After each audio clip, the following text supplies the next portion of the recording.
आज से हम स्टार्ट करने जाने वाले हैं सोलो लेवलिंग के सीजन 2 को। लास्ट एपिसोड में हमने देखा था कि जुनू शैडो मोनार्क बन चुका था और उसने इग्रिस के शैडो को भी एक्सट्रैक्ट कर लिया था। फिर हम देखते हैं कि जुनू गेट से बाहर आ जाता है। आगे वो अपने घर जाके सो रहा होता है, पर तभी उसको जिन्हा का कॉल होता है। जिन्हों जुनू से कहती है कि क्या तुम अभी भी सो रहे हो? जुनू कहता है कि हाँ, मैं थोड़ा सा थक गया था। जिन्हा जुनू को बता दिया कि 2 बज गए हैं। ये सुन के जुनू एकदम से अपने बिस्तर से उठ जाता है। फिर जिन्हा जुनू से कहती है कि तुम्हें तो पता है ना, आज पेरेंट टीचर मीटिंग है। जुनू पूछता है कि मुझे वहाँ कब तक आना है? जिन्हा बताती है 5 बजे। जुनू कहता है कि तुम चिंता मत करो, मैं लेट नहीं हूँगा। जिन्हा कहती कि मुझे पता है, पर जब तुम यहाँ पहुँचोगे तो मुझे एक कॉल जरूर करना। जिन्हों को जिन्हा के होम रूम टीचर से मिला था। वो अपने कपड़ों को देखता है। वो समझ जाते हैं कि उसे कुछ अच्छे कपड़े पहन के जाना चाहिए। आगे हम देखते हैं कि जुनू एक बैंक में अपना डेबिट कार्ड और बैंक अकाउंट अपडेट करने आया होता है। बैंक की एक एम्प्लॉय जुनू का बैंक अकाउंट अपडेट कर देती है। तभी वो जुनू के अकाउंट में 1.4 बिलियन वॉन को देख के शॉक हो जाती है। वो जुनू से पूछते कि तुम काम क्या करते हो? जुनू बताते कि मैं एक हंटर हूँ। बैंक एम्प्लॉय को पता होता है कि हंटर अच्छा खासा कमा लेते हैं। वो सोच रहे होती कि जुनू कोई हाई रैंक का हंटर होगा। तभी मौके पे वो बैंक एम्प्लॉय जुनू को अपने बैंक में न्यू इन्वेस्टमेंट में इन्वेस्ट करने को कहती है, पर जुनू तुरंत मना कर देता है। जुनू जिन्हा के स्कूल आ जाता है। जुनू को देख के जिन्हा अलग ही मुंह बना लेती है। वो जुनू से कहती कि तुम कौन हो? तुमने असली जुनू के साथ क्या किया? जुनू से पूछता है कि क्या मैं अच्छा नहीं दिख रहा? जिन्हा कहती है मुझे कोई आइडिया नहीं, कोई इतना कैसे चेंज हो सकता है? जुनू से कहता है कि मुझे तुम्हारे होमरूम टीचर से मिला था, क्या मुझे कोई स्लाइड के साथ ट्रैक सूट को पहनना चाहिए था? फिर जिन्हा जुनू को होमरूम टीचर के पास ले जा रही होती है। सारी लड़कियां जुनू को देख के शॉक हो रही थी। तभी जिन्हा जुनू से कहती है कि तुम तो काफी पॉपुलर हो और देखा जाए तो तुम्हारी कोई गर्लफ्रेंड भी नहीं है, क्या मैं इधर किसी के साथ तुम्हारी सेटिंग करा दूं? लेकिन जुनू उसके गाल पकड़ के खींचता है और उसे चुप करा देता है। आगे वो जिन्हा के होमरूम टीचर से मिलता है। जिन्हा के होमरूम टीचर जुनू से कहती कि मुझे नहीं पता था कि जिन्हा का भाई इतना हैंडसम है। जुनू मन में कह रहा होता है कि वो भी इस स्कूल से ग्रेजुएट हुआ है, पर वो इनसे पहली बार मिल रहा है। आगे वो टीचर जुनू को बताती है कि जिन्हा के ग्रेड्स काफी अच्छे है, वो दिल की भी बहुत अच्छी है, तो तुम्हें उसकी चिंता करने की कोई भी जरूरत नहीं है। मुझे उसके फ्यूचर की भी कोई चिंता नहीं है। तुम्हें तो जिन्हा का गोल पता ही होगा, उसे स्कूल के मेडिकल को अटेंड करना है। जुनू कहता है कि हाँ मुझे पता है। आगे टीचर बताती है कि जिन्हा के practical score, grades, report card सब कुछ एक्सीलेंट है। वो अपने गोल को हासिल भी कर सकती है, फिर भी उसमें कुछ ज्यादा प्रेशर मत डालना। जुनू कहता है मैं समझ गया। टीचर जुनू से कहती है कि तुम एक हंटर हो ना, अगर जिन्हा अवेक हो जाए तो तुम क्या उसे हंटर बनने दोगे? जुनू कहता है बिल्कुल भी नहीं। टीचर कहती है कि मैं समझ गई। मैंने तुमसे ये इसलिए पूछा क्योंकि एक स्टूडेंट स्कूल छोड़ना चाहती है क्योंकि वो अवेक हो गई है और वो कुछ दिनों से स्कूल में भी नहीं आ रही। अगर ऐसे ही चलता रहा तो स्कूल को उस पर एक्शन लेना होगा। अगर वो हंटर भी बन गई तो कोई बात नहीं, लेकिन कम से कम उसे अपना ग्रेजुएशन तो कम्प्लीट करना चाहिए। जुनू उसे पूछ रैंक क्या है? टीचर बताती कि मुझे हंटर के बारे में कुछ खास तो पता नहीं, लेकिन जितना मैंने सुना है उसका रैंक सबसे लोएस्ट है। जुनू समझ जाते है कि उसका रैंक ई है और जुनू खुद भी एक ई रैंक हंटर रह चुका है, तो वो समझ जाता है कि उससे मरने में जरा सा भी टाइम नहीं लगेगा। टीचर जुनू से कहती है कि अगर तुम्हें कोई परेशानी नहीं है तो तुम क्या एक काम करोगे? वैसे वो जिन्हा की एक फ्रेंड है, तो क्या तुम उसको कम से कम स्कूल फिनिश करने के लिए मनाओगे? जुनू उनसे कहता है कि क्या वो जिन्हा की फ्रेंड है? टीचर कहती है हाँ, उसका नाम है हान सोंगी। फिर हमें इवनिंग में दिखाते हैं जहाँ जुनू एक अपार्टमेंट के नीचे आकर खड़ा था। तभी वहाँ पे एक लड़की आती है जो कोई और नहीं बल्कि सोंगी ही होती है। सोंगी जुनू से कह रही होती कि मिस्टर आप यहाँ पे क्या कर रहे हो? क्या आप वही हंटर हो जिसे टीचर ने मुझसे बात करने के लिए कहा था? जुनू सोंगी को उसकी और जिन्हा की फोटो दिखाता है और पूछता है कि क्या तुम इस लड़की को जानती हो? क्या तुम इस लड़की की फ्रेंड हो? सोंगी कहती है कि हाँ ये तो जिन्हा है। क्या आप उसके बड़े भाई है? मैं आपसे मिलने हॉस्पिटल में आई थी जब आप एडमिट थे। अब मुझे सब समझ आ रहा है, आप मेरे होमरूम टीचर को कैसे जानते हो, क्योंकि आप जिन्हा के बड़े भाई हो। जुनू उसे कहता है कि वैसे हमारी कुछ ज्यादा जान पहचान नहीं है। फिर जुनू उसे डंजन के बारे में बताने लगता है। रेगुलर अटैक मैजिक बीस्ट पे काम नहीं करते, तुम्हारे पास एक हथियार होना चाहिए, पर तुमने हथियार भी ले लिया तो वो ज्यादा नहीं टिकेगा, तुम्हें बार बार उन्हें खरीदना होगा। इसलिए ई रैंक हंटर को प्रॉफिट कमाने में बहुत ज्यादा मुश्किल होती है। क्या तुम बिना हथियार लड़ने के बारे में सोच रहे हो? ये मत कहना कि तुम बस पैसे कमाने के लिए हंटर बनना चाहती हो। लेकिन सोंगी जिन्हों से कह रही होती कि आप यहाँ पे मुझे लेक्चर देने आ रहे हो तो इसके बारे में भूल जाओ, आप भी तो मेरी तरह एक ई रैंक हंटर हो। जिन्हों मन में कह रहा होता है कि मुझे पता था कि ये लड़की जिद्दी होगी। खैर मैं भी तो ऐसा ही था। वो उसे कह रहा होता है कि चिंता मत करो, मैं तुम्हें यहाँ क्विट करने के लिए मनाने वाला नहीं हूँ। जिन्हों मन में कहता है जब तक तुम उस खतरनाक दुनिया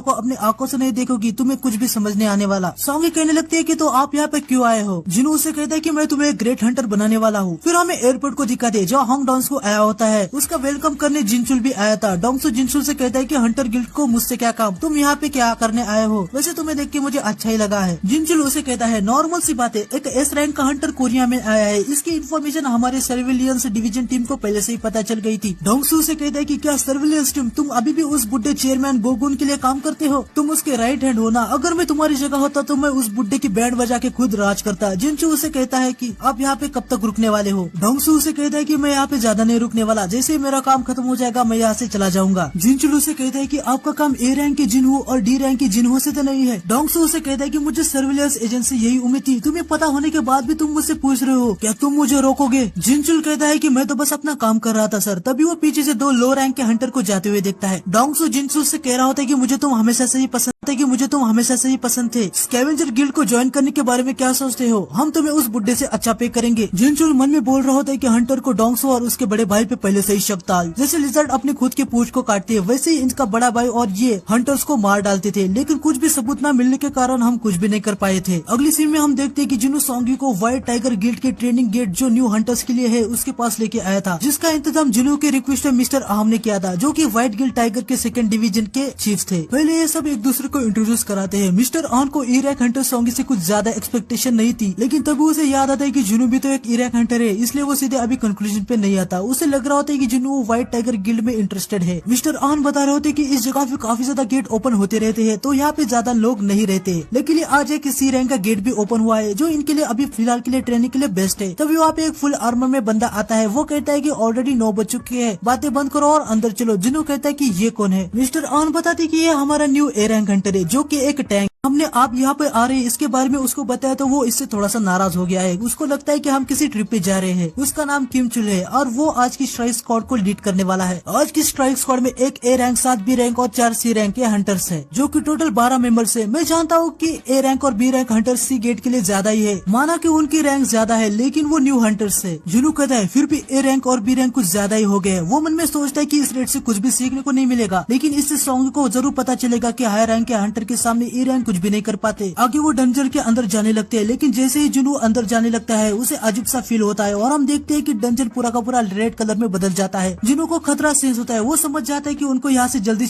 निकलना होगा। वो बाहर आने की कोशिश करता है पर नहीं आ पाता। वो जाते समय मिस्टर आहन से कहता है कि मेन स्ट्राइक को जल्द से जल्द कांटेक्ट करे। आहन भी समझ जाते हैं कि अभी मेन स्ट्राइक को कॉल करने से कुछ नहीं होने वाला, इसलिए वो सीधा वाइल्ड गिल्ड के मास्टर को ही कॉल लगा देते हैं। मिस्टर आहन मास्टर से कहते हैं कि एक सी रैंक का गेट अचानक से रेड गेट में बदल गया। ये सुनने के बाद white tiger guild master S rank का हंटर बेकिनो वहाँ खुद आ रहे होते हैं। आगे हमें एक बार फिर डोंगसो और जिनचुल को दिखाते हैं। डोंगसो जिनचुल से पूछता है कि मेरे भाई के अंतिम संस्कार का क्या हुआ? जिनचुल बताता है कि दुर्भाग्य से उसकी बॉडी ही नहीं मिली। क्या आप उसकी कब्र से मिलना चाहते हैं? डोंगसो कहता है कि नहीं, जो मर चुका है मुझे उसमें कोई भी इंटरेस्ट नहीं है। मैं जो बाकी कचरा बचा हुआ है उसमें इंटरेस्टेड हूँ। जिनचुल पूछता है कि तो मैं आपको कहाँ पे छोड़ू? डोंगसो कहता है और कहा, डंजन के पास। मुझे उन बेवकूफों को ढूंढना है, अगर वो हंटर है तो वही मिलेंगे। जिनचुल कहता है कि कोरिया में तो काफी तरह के गेट्स है, तो आप उनको कैसे ढूंढोगे? डोंगसो अपने मोबाइल में देखता है और उसे पता चल जाता है कि ई रैंक का हंटर जुनू अभी किसी डंजन में गया है। डोंगसो जिनचुल से कहता है कि डंजन के रूल्स बाहर की सोसाइटी से अलग है। तुम समझ गए ना मैं क्या कहने की कोशिश कर रहा हूँ? अगर मैं उसे डंजन के अंदर दफनाऊं या नहीं ये मेरी चॉइस होगी, तुम बस अपने काम पे ध्यान दो। जिनचुल कहता है कि मैं समझ गया सर। हमें जुनू और बाकी हंटर्स को दिखा दे जो अलग ही डायमेंशन में आ जाते हैं, जिधर हर तरफ बर्फ थी। उनको कुछ समझ नहीं आ रहा होता है कि वो लोग कहाँ पर आए हैं और गेट भी गायब हो जाता है। जुनू को फिलहाल यहाँ पे कोई गड़बड़ तो महसूस नहीं होती। सोंगी जुनू से पूछ रही होती कि कुछ तो गलत हुआ है ना? तभी उस पे कोई बर्फ के तीर से हमला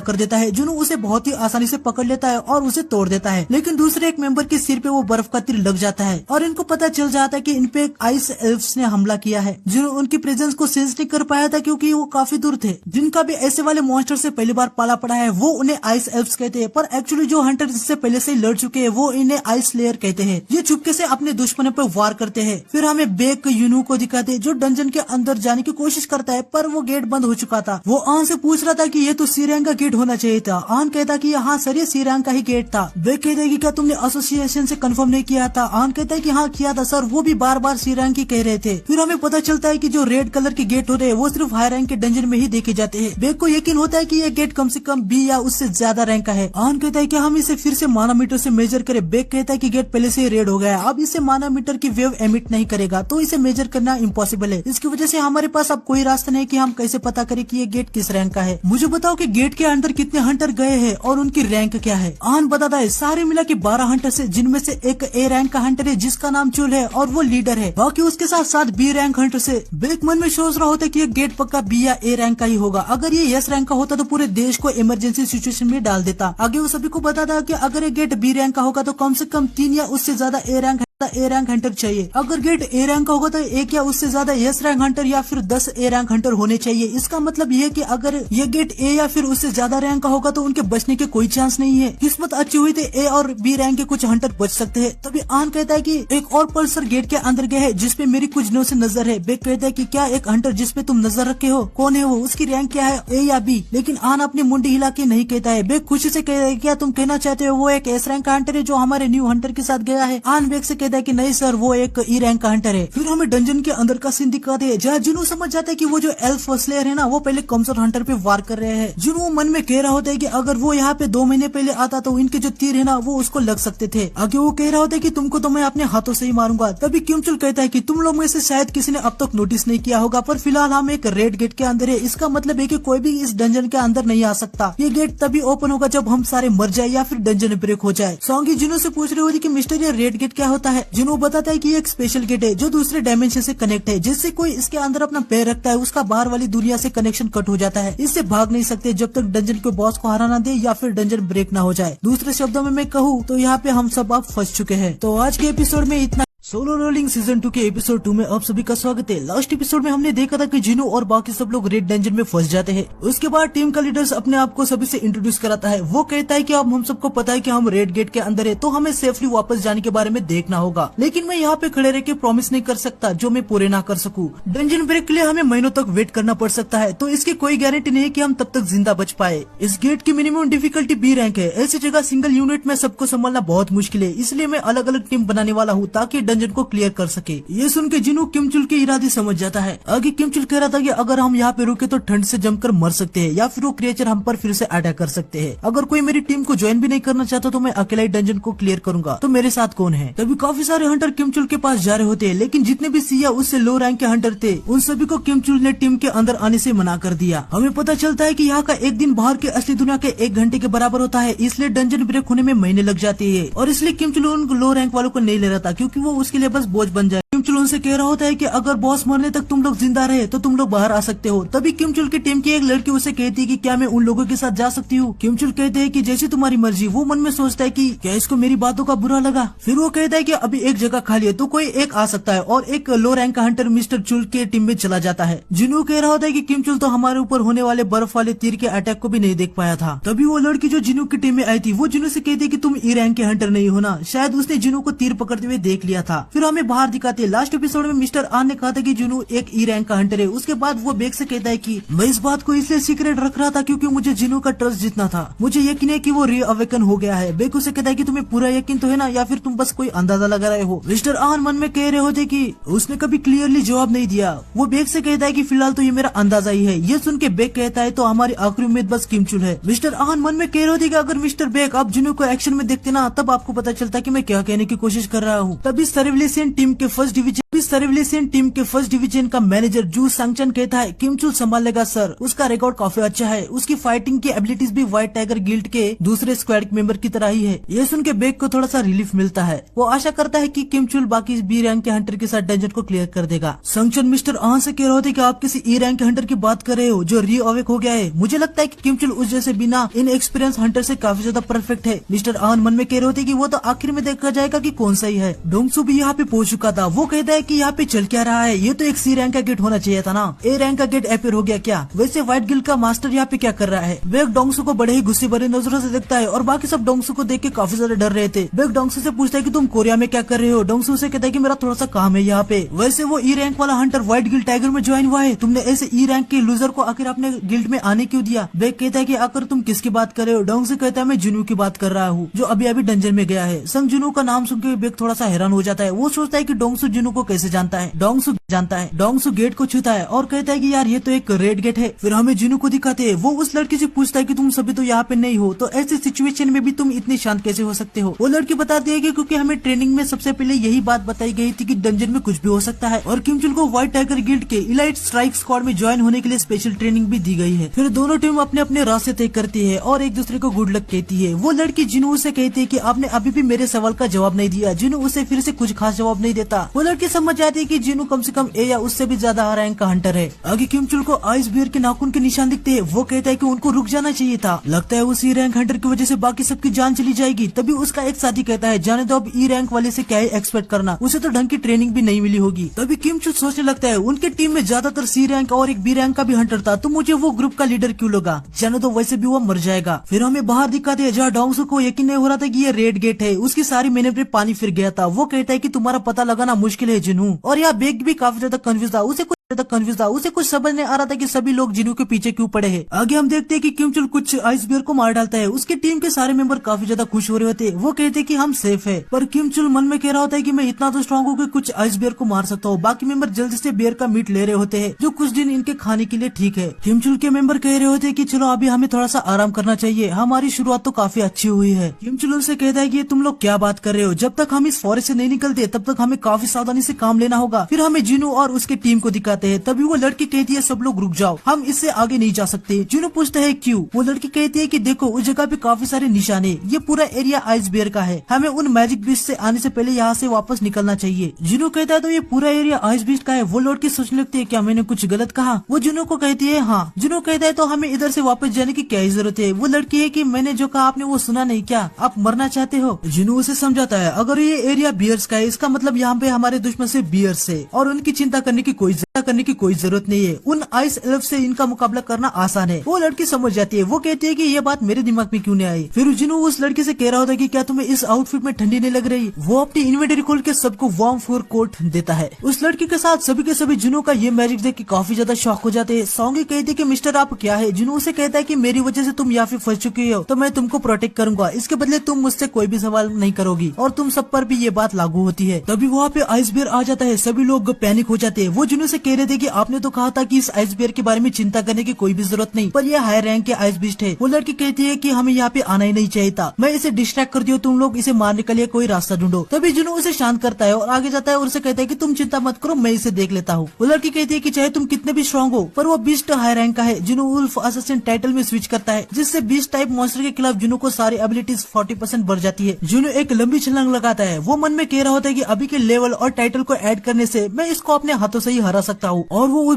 के सिर के ऊपर एक जोरदार मुक्का मारता है। इसे देख के सभी लोग काफी ज्यादा शॉक हो जाते हैं और कहने लगते हैं उसने एक ही पंच पे आइस बीस्ट को हरा दिया। जिनू को काफी सारे एक्सपीरियंस पॉइंट मिलते हैं क्योंकि ये जो मॉन्स्टर होता है ना ये हाई रैंक का होता है और जिनू का लेवल भी अप हो जाता है। वो लड़की जिनू से कह रही होती कि आखिरकार आप है कौन। फिर हमें बाहर दिखाते हैं जहाँ बेग डोंगसू से पूछ रहा होता है कि तुम यहाँ जिनू के लिए क्यों आए हो, आखिर तुम्हें उससे क्या काम है। डोंगसू से कहता है कि इससे तुम्हें कुछ लेना देना नहीं है, मुझे उसके साथ थोड़ी मस्ती करनी है। बेग उसे कहता है कि चाहे तुम्हारा उसके साथ कोई भी काम हो पर रेड डेंजन का हम कुछ नहीं कर सकते, ये कोई नॉर्मल डेंजन नहीं है। वो लोग किसी डेजर्ट, किसी जंगल या किसी जहरीले सांप और कीड़े से या फिर किसी बर्फीली जगह होंगे, जिंदा से ज्यादा उनके मरने के ज्यादा चांसेस है। डोंगसू कह रहा होता है कि मुझे कुछ ना कुछ तो करना ही होगा, मैं डेंजन ब्रेक का वेट नहीं कर सकता। जिनचुल मन में कह रहा होता है जिनू तुम्हें खुद को लकी मानना चाहिए, डोंगसू भी रेड गेट का कुछ नहीं कर सकता। आगे हम देखते हैं कि जिनू और बाकी सब लोग मस्त से बियर का मीट खा रहे होते हैं। सॉन्गी जिनू से पूछती है कि क्या जीना घर पर हमेशा पढ़ाई करती है। उसने मुझसे कहा था कि वो अपनी दीवार पे डिक्शनरी के पेजेस चिपकाती है ताकि वो सोने से पहले सब कुछ याद रख पाए। जिनू उसे बताता है कि टीन एजर की तरह ही है, वो डिनर करने के बाद तो तुरंत सो जाती है। जब वो स्कूल से घर आती है तो हमेशा आलसी दिखती है। ये सुन के सॉन्गी काफी ज्यादा हैरान हो जाती है। वो जिनू से कह रही होती है कि ये नहीं हो सकता, आप मुझसे झूठ बोल रहे हो, तो उसके ग्रेड इतने अच्छे कैसे। जिनू कहता है कि मुझे भी नहीं पता, जब हम मिडिल स्कूल में थे हम हमेशा गेम ही खेलते रहते थे। आगे जिनू उठ के जाने लगता है। सॉन्गी कहते है कि आप कहाँ पे जा रहे हो। जिनू कहता है कि मुझे अभी वर्कआउट करना है। सॉन्गी कहती है कि आप गेट के अंदर भी वर्कआउट करेंगे। जिनू कहता है कि हाँ, अगर मैं नहीं करूंगा तो मुझे पेनल्टी लगेगी। ये सुन के सब कहने लगते हैं कि ये थोड़े से अजीब है। जिनू अपना वर्कआउट करता है। वो कहता है कि अगर वो इसे कंप्लीट नहीं करेगा तो उसे पेनल्टी जोन में जाना पड़ सकता है। तभी वहाँ पे काफी सारे आइस बियर आ जाते हैं। जिनू कहता है कि हमारे नंबर सेम होने चाहिए और वो अपनी 4th नाम वाली शैडो आर्मी को समन करता है। जिनू अपनी शैडो से कहता है कि तुम सभी को पता है ना कि ये तुम्हारी फर्स्ट बैटल है, तो चलो जाओ। फिर शैडोज और आइस बीस्ट में फाइट स्टार्ट हो जाती है। मेज शैडोज फायर पावर का यूज कर रहे थे। जिनू कहता है कि मेरी शैडोज मेरे एक्सपेक्टेशन से स्ट्रॉन्ग है, वो काफी तेजी से रीजनरेट भी हो रहे हैं, पर इससे मेरा माना भी कम हो रहा है। तभी वहाँ पे बीस्ट का बॉस आ जाता है जो शैडोज को काफी आसानी से खत्म कर रहा था और जिनू का जो माना होता है ना वो भी पूरा का पूरा खत्म हो जाता है। जिनू समझ जाता है कि शैडो सोल्जर बीस्ट बॉस के लिए मैच नहीं है और वो इग्रिस को समन करता है। इग्रिस और बॉस बीस्ट की फाइट स्टार्ट हो जाती है। जिनू भी इग्रिस की पावर देख के काफी ज्यादा हैरान हो रहा था। इग्रिस उस बॉस बीस्ट का सर काट डालता है। जिनू सोच रहा होता है कि अगर इग्रिस के पास तब स्वॉर्ड होती शायद मैं उसके सामने खड़ा तक नहीं हो पाता, पर अभी मेरा लेवल अप हुआ है तो शायद हम दोनों सेम पावरफुल है। जिनू इग्रिस को शाबाशी देता है और सारे बीस्ट को अपने शैडो सोल्जर में कन्वर्ट कर देता है। फिर हमें बाहर दिखाते हैं जहाँ बेग पूछ रहा होता है कि कितना समय बीता। आन बताते हैं कि 3 घंटे हो गए। इसका मतलब गेट के अंदर अभी 3 दिन हो गए होंगे। पता नहीं कितने लोग जिंदा हो गए। बेग कहता है कि गेट के अंदर का वातावरण नॉर्मल तो बिल्कुल नहीं होता। कड़कती धूप से उनकी स्किन जल गई होगी, या एक्सट्रीम ठंड में वो जम गए होंगे, या फिर किसी जहरीले कीड़े से वो फाइट करे होंगे। अगर जैसे तैसे उन्होंने वातावरण को झेल भी लिया, पर उनको खाना ढूंढने में बहुत ही ज्यादा मुश्किल है। ये गेट हाई लेवल का है। इसका मतलब जो भी लो रैंक के हंटर होंगे वो अब तक मर चुके होंगे। डोंगसू कहता है इसका मतलब संग जिनवू भी अब तक मर चुका होगा। लग रहा है यहाँ पे आना मेरा फालतू का टाइम वेस्ट हो गया। बेग डोंगसू को एक बात बताने जा रहा होता है, लेकिन तभी डोंगसू कहता है संग जिनवू तुम्हारे व्हाइट टाइगर गिल्ड का मेंबर नहीं है, तो तुमने उसे गेट के अंदर जाने क्यों दिया। तभी मिस्टर आन बताने लगता है कि मेरी उसे जान पहचान थी। उसने मुझे कहा था कि वो सी रैंक के गेट के अंदर जाना चाहता है ताकि उसे कुछ ठीक ठाक पैसे मिले, और मैं उसे मना भी नहीं कर पाया। बेग मन में सोच रहा होता है कि आन जिनवू को कवर दे रहा है, आखिर जिनवू है कौन। Even yes rank Hunter Dongsu भी उसके पीछे पड़ा है, लेकिन तभी डोंगसू एकदम से स्पीड में आके आन की गर्दन को पकड़ लेता है। वो उसे कहता है कि कुछ तो गड़बड़ है, चलो जल्दी से अपना मुंह खोलो। लेकिन तभी वहाँ पे बेग आता है और वो डोंगसू का हाथ पकड़ लेता है और उसे कहता है कि मेरे एम्प्लॉइज को छोड़ दो। डोंगसू बेग से कह रहा होता है कि क्या तुमने अभी मुझे ऑर्डर दिया, तुम खुद को कुछ ज्यादा ही बड़ी तोप समझ रहे हो क्या। तभी बेग अपनी पावर को अनलिश करता है और वो डोंगसू से कहता है कि क्या तुमने अभी कुछ कहा। ये सब देख के आन काफी ज्यादा डर जाता है और वो समझ जाता है कि अब 2 एस रैंक के हंटर के बीच फाइट होने वाली है। फिर हमें डंजन के अंदर दिखाते हैं जहाँ किम चुल के सामने बहुत ही बड़ा मॉन्स्टर आ जाता है। वो मॉन्स्टर टीम के सारे मेंबर को खत्म कर रहा होता है और तभी किम चुल भी यहाँ हार मान चुका होता है। लेकिन वो सोच रहा होता है कि मैं तो एक टीम का लीडर हूँ, मैं कैसे हार सकता हूँ। मैंने तो व्हाइट गिल्ड टाइगर के सबसे टॉप बनने के लिए स्पेशल ट्रेनिंग भी ली है। तभी वहाँ पे आइस स्लेयर्स भी आ जाते हैं। उनको देख के किम चुल की हालत बहुत ही ज्यादा खराब हो जाती है। सारे टीम के मेंबर्स भी बहुत जख्मी थे। तभी एक आइस स्लेयर किम चुल के सामने एक टीम मेंबर को मार डालता है। ये देख के किम चुल वहाँ से भाग जाता है और हमें आखिर में आइस स्लेयर के बॉस को भी दिखाते हैं।